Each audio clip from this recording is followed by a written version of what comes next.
اعوذ باللہ من الشیطان الرجیم بسم اللہ الرحمن الرحیم۔ ناظرین گرامی، قرآن کریم خود ایک معجزہ ہے جس میں کئی معجزوں کا ذکر ہے جن کے سامنے سارے سائنسدان بے بس ہیں، لیکن سائنس بار بار قرآن کی سچائی کے ثبوت فراہم کرتی رہتی ہے۔ قرآن مجید کے مطابق حضرت عیسیٰ علیہ السلام کو آسمان پر اٹھا لیا گیا۔ حضرت یونس علیہ السلام 40 دن مچھلی کے پیٹ میں زندہ رہے۔ اصحاب کہف اپنے کتے سمیت ایک غار میں 309 سال تک سوتے رہے اور پھر بیدار ہو گئے۔ قرآن مجید اللہ کی نافرمان قوموں کی تباہی کے قصوں سے بھرا پڑا ہے۔ فرعون اور نمرود جیسے حکمران اپنے گھمنڈ اور غلط فیصلوں سے پوری قوم کی تباہی کا باعث بنتے رہے۔ دنیا پر حکمرانی کرنے والے 4 ہی بڑے بادشاہ گزرے ہیں جن کی حکومت بہت وسیع تھی۔ ان میں سے 2 مومن اور 2 کافر تھے۔ مومنوں میں حضرت سلیمان علیہ السلام اور حضرت ذوالقرنین ہیں، جبکہ کافروں میں نمرود اور بخت نصر ہیں۔ آج کی اس ویڈیو میں ہم آپ کو انہی میں سے ایک یعنی نمرود کی بادشاہت کے بارے میں بتانے والے ہیں۔ کیا آپ جانتے ہیں کہ مچھر نے اتنے عظیم الشان بادشاہ کو کیسے ہلاک کیا؟ مچھر کتنے سالوں تک نمرود کے دماغ میں رہا؟ نمرود حضرت ابراہیم علیہ السلام کی بیوی حضرت سارہ سلام اللہ علیہ سے کیا چاہتا تھا؟ نمرود اپنے آپ کو خدا کیوں کہتا تھا؟ ان تمام سوالات کے جواب ہم آپ کو آج اس کی ویڈیو میں ضرور دکھائیں گے۔ نمرود 400 سال سے بادشاہ چلا آ رہا تھا۔ نمرود کا پورا نام نمرود بن کنان بن سام تھا۔ اس کی ماں نے زنا کر لیا تھا جس سے نمرود پیدا ہوا تھا۔ زنا کی وجہ صرف یہ تھی کہ سلطنت کا کوئی وارث پیدا نہ ہوگا تو بادشاہت ختم ہو جائے گی۔ وہ بڑا ہو کر بادشاہ بن گیا۔ 400 سال بادشاہی کرنے کے بعد سرکشی اور تکبر اور غرور اس کی طبیعت میں سما گیا تھا۔ سب سے پہلے اس نے تاج شاہی اپنے سر پر رکھا۔ اس سے پہلے کسی بادشاہ نے تاج نہیں پہنا تھا۔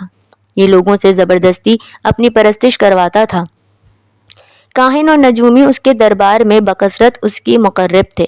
نمرود نے ایک رات یہ خواب دیکھا کہ ایک ستارہ نکلا اور اس کی روشنی میں چاند، سورج وغیرہ سارے بے نور ہو کر رہ گئے۔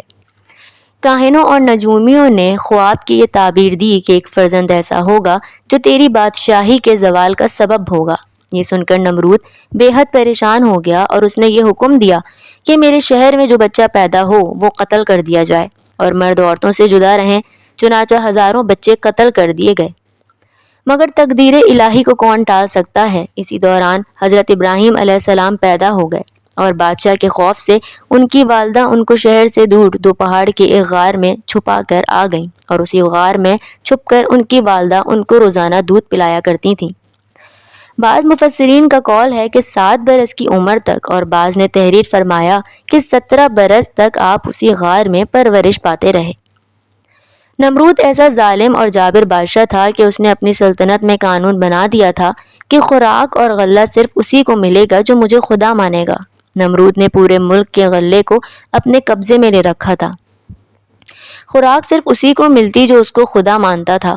ایک دن حضرت ابراہیم علیہ السلام بھی غلہ لینے کے لیے نمرود کے دربار میں پہنچ گئے تو اس نے کہا کہ پہلے تم مجھے اپنا خدا تسلیم کرو، جب ہی میں تم کو غلہ دوں گا۔ حضرت ابراہیم علیہ السلام نے بھرے دربار میں اعلان فرما دیا کہ تو جھوٹا ہے اور میں صرف ایک خدا کا پرستار ہوں جو خدا لا شریک ہے۔ یہ سن کر نمرود آپے سے باہر ہو گیا اور آپ کو دربار سے نکال دیا اور ایک دانہ بھی نہ دیا۔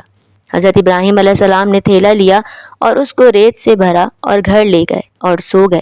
اللہ کی شان دیکھیے کہ آپ کی بیوی سارہ علیہ السلام نے تھیلے کو کھولا تو وہ آٹے سے بھرا ہوا نکلا۔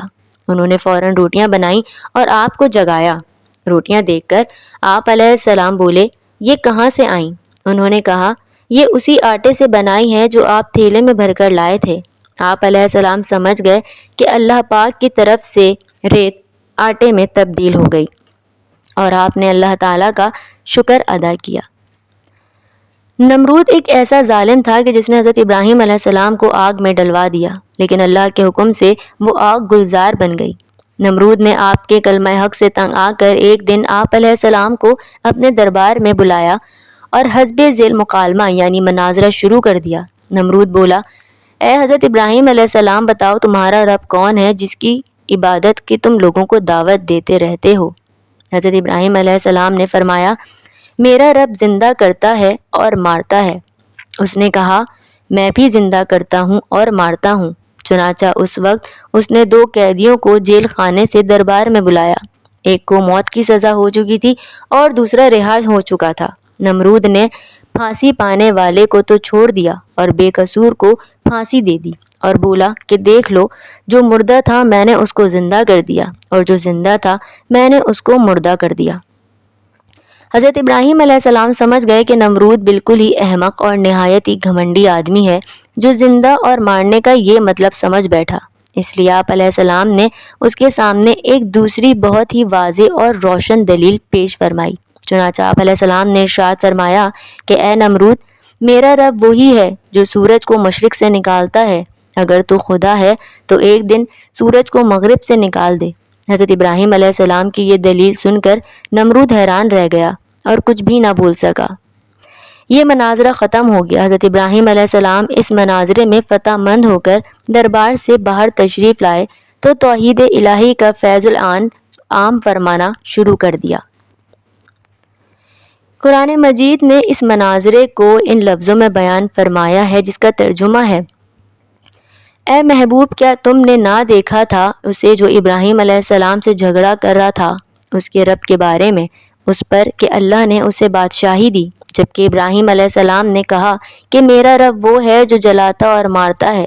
بولا میں جلاتا اور مارتا ہوں۔ ابراہیم علیہ السلام نے فرمایا تو اللہ سورج کو لاتا ہے مشرق سے تو اس کو مغرب سے لے آؤ۔ تو ہوش اڑ گئے اس قافلے کے اور اللہ کی راہ نہیں دیکھتا کہ ظالموں کو۔ ایک قول ہے کہ اس ظالم بادشاہ کے پاس اللہ نے ایک فرشتہ بھیجا، اس نے آ کر اسے توحید کی دعوت دی لیکن اس نے قبول نہ کی، دوبارہ دعوت دی لیکن انکار کر دیا، تیسری مرتبہ اللہ کی طرف بلایا لیکن پھر بھی وہ منکر ہی رہا۔ اس بار بار کے انکار کے بعد فرشتے نے اسے کہا اچھا تو اپنا لشکر تیار کر، میں بھی اپنا لشکر لے آتا ہوں۔ نمرود نے بڑا لشکر تیار کیا اور زبردست فوج کو لے کر سورج نکلنے کے میدان میں آ پہنچا۔ ادھر اللہ تعالیٰ نے مچھروں کا ایک دروازہ کھول دیا۔ بڑے بڑے مچھر اس کثرت سے آئے کہ لوگوں کو سورج بھی نظر نہ آتا تھا۔ اللہ کی یہ فوج نمرودیوں پر گری اور تھوڑی دیر میں ان کا خون تو کیا، ان کا گوشت سب کچھ کھا گئے اور سارے کے سارے یہیں ہلاک ہو گئے، ہڈیوں کا ڈھانچہ تک باقی نہ رہا۔ اس کے بعد اللہ کا کرنا یہ ہوا کہ ایک مچھر نمرود کی ناک کے راستے دماغ میں گھس گیا اور مغز کھانا شروع کر دیا۔ درد کی شدت سے نمرود پاگل ہونے لگا اور اس نے اپنی تکلیف ختم کرنے کے لیے سر پر ڈنڈے لگوانا شروع کر دیے۔ خدا کی قدرت کہ جب سر پر ڈنڈا پڑتا تو مچھر کاٹنا چھوڑ دیتا اور جب ڈنڈا نہ پڑتا تو کاٹنا شروع کر دیتا۔ کیفیت یہ ہو چکی تھی کہ جو شخص نمرود کے سر پر زوردار ڈنڈا لگاتا وہ اس کا ہمدرد کہلاتا۔ یوں ڈنڈے پڑتے پڑتے وہ 400 سال تک زندہ رہا اور بالآخر ذلیل و خوار اور رسوا ہو کر مر گیا۔ اللہ ہی کی وہ پاک ذات ہے جو ہمارا رزق بناتا ہے، ہمیں رزق پہنچاتا ہے، اور وہی ہمارا خالق اور مالک ہے۔ وہی موت اور زندگی دینے والا ہے۔ دن رات، سورج، چاند، ستارے سب اسی کی مرضی سے حرکت کرتے ہیں۔ جو اس کی نافرمانی کرتا ہے ایک نہ ایک دن اس کو عذاب کا مزہ ضرور چکھنا پڑتا ہے۔ تو بس ہمیں اللہ کا شکر ادا کرتے رہنا چاہیے اور کبھی بھی غرور اور تکبر سے کام نہیں لینا چاہیے۔